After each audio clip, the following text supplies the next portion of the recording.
જય શ્રી કૃષ્ણ મિત્રો, સ્વાગત છે તમારું અમારી યુટ્યુબ ચેનલ ચેતન ગોહેલમાં। મિત્રો, આજે વાત કરીશું કારતક મહિનાની અમાસની। હાલમાં કારતક મહિનો ચાલી રહ્યો છે અને આ મહિનાની અમાસની તિથિમાં પંચાંગ ભેદના કારણે તે 2 દિવસ 19 અને 20 નવેમ્બર સુધી ચાલશે। કારતક મહિનાની અમાવસ્યાના દિવસે પિતૃઓ માટે ધૂપનું ધ્યાન કરવાનું વિશેષ મહત્વ છે। દિવાળી પછીની આ પ્રથમ અમાસ છે, તેથી આ દિવસે ભક્તો ખાસ કરીને દાન અને નદીમાં સ્નાન કરે છે। તો મિત્રો, આવો જાણીએ અમાસની તિથિ, તેનું સાચું મુહૂર્ત અને તેના સમય વિશે। મિત્રો, ચેનલમાં જો નવા હોય તો આ ચેનલને આજે સબસ્ક્રાઈબ કરી દેજો, ધન્યવાદ। તો મિત્રો, કારતક મહિનાની અમાવસ્યાની શરૂઆત 19 નવેમ્બરના રોજ સવારે 9:43 વાગે શરૂ થશે અને 20 નવેમ્બરના રોજ બપોરે 12:16 વાગે સમાપ્ત થશે। ઉદય તિથિ અનુસાર આ તહેવાર ઉજવનારાઓએ 20 નવેમ્બરના રોજ સ્નાન અને દાન કરી શકે છે। શ્રાદ્ધ અને તર્પણ જેવા પૂર્વજોના ધાર્મિક વિધિઓ કરવા માંગતા લોકોએ 19 નવેમ્બરના રોજ બપોરે આ ધાર્મિક વિધિઓ કરવી જોઈએ। મિત્રો, કારતક અમાવસ્યા સાથે જોડાયેલી કેટલીક ખાસ વાતો જાણીએ તો કારતક અમાવસ્યા પર પિતૃઓ માટે વ્રત કરવાથી પણ પરંપરા છે। એવું માનવામાં આવે છે કે આ વ્રત કરવાથી પિતૃ દેવતાઓ સંતુષ્ટ થાય છે। પૂર્વજોના આશીર્વાદથી પરિવારમાં સુખ સમૃદ્ધિ બની રહે છે। જે લોકો તેમના પૂર્વજોના ઉદ્ધાર માટે કંઈક અલગ કરવા માંગતા હોય તે આ અમાવસ્યાના દિવસે પિંડદાન કરી શકે છે। આ મહિનાની અમાવસ્યા વ્રત અને પૂજા કરવી જોઈએ। મિત્રો, આ અમાવસ્યાના દિવસે પવિત્ર નદીમાં સ્નાન કરવાની પણ પરંપરા છે।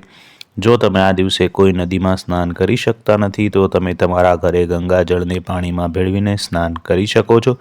આમ કરવાથી તીર્થયાત્રા કરવા જેટલું જ પુણ્ય ફળ મળે છે। સ્નાન કર્યા પછી તાંબાના વાસણમાંથી સૂર્યદેવને જળ ચડાવો અને ઓમ સૂર્યાય નમઃ મંત્રનો જાપ કરવો। અમાવસ્યા પર સૂર્યના નામ પર ગોળનું પણ દાન કરવું જોઈએ। આ દિવસે શિવ મંદિરમાં જઈને તાંબાના વાસણમાં પાણી ભરી શિવલિંગનો અભિષેક કરવો જોઈએ। ઓમ નમઃ શિવાય મંત્રનો જાપ કરી ભગવાન શિવને જળ અર્પણ કરવું। જળ અર્પણ કર્યા પછી શિવલિંગ પર ચંદનનો લેપ લગાવી બીલીપત્ર, ધતુરા, ફૂલ, ગુલાબ વગેરે ચડાવો, મીઠાઈ અર્પણ કરો અને અગરબત્તી પ્રગટાવીને આરતી કરો। સાથે સાથે હનુમાનજી સામે દીવો પ્રગટાવી હનુમાન ચાલીસાનો પાઠ પણ કરવો જોઈએ। આ દિવસે ભગવાન વિષ્ણુ સાથે મહાલક્ષ્મીનો પણ અભિષેક કરવો જોઈએ। અમાવસ્યાની તિથિએ સમુદ્ર મંથનમાંથી દેવી લક્ષ્મી પ્રગટ થયા હતા, તેથી દરેક અમાવસ્યા પર દેવી લક્ષ્મીની પણ પૂજા કરવાની પરંપરા છે। અમાવસ્યા પર ચંદ્ર ભગવાનની પણ પૂજા કરવી જોઈએ।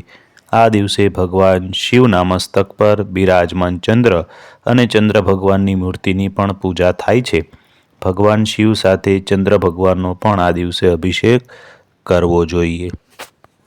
મિત્રો, પૂર્વજોને અમાવસ્યા તિથિના દેવતા માનવામાં આવે છે। આ દિવસે પિતૃઓ માટે ઉપાય કરવા, શ્રાદ્ધ, તર્પણ કરવાથી લાભ થાય છે।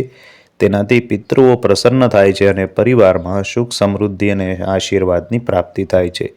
તે જ સમયે પિતૃદોષ, ગરીબી, પ્રગતિ, સંતાનને અવરોધે છે। તેનાથી ઘરમાં ઝઘડા થાય છે।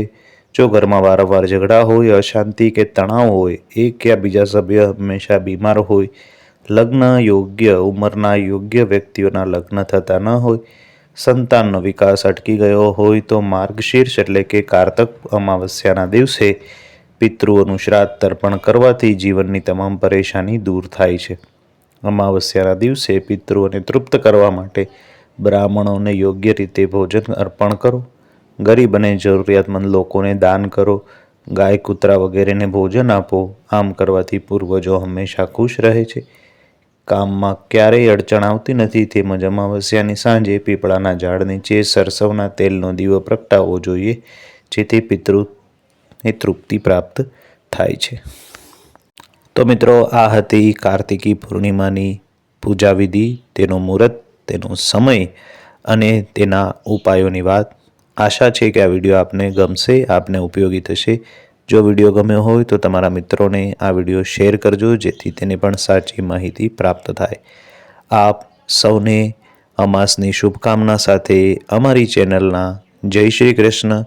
ઓમ નમો ભગવતે વાસુદેવાય।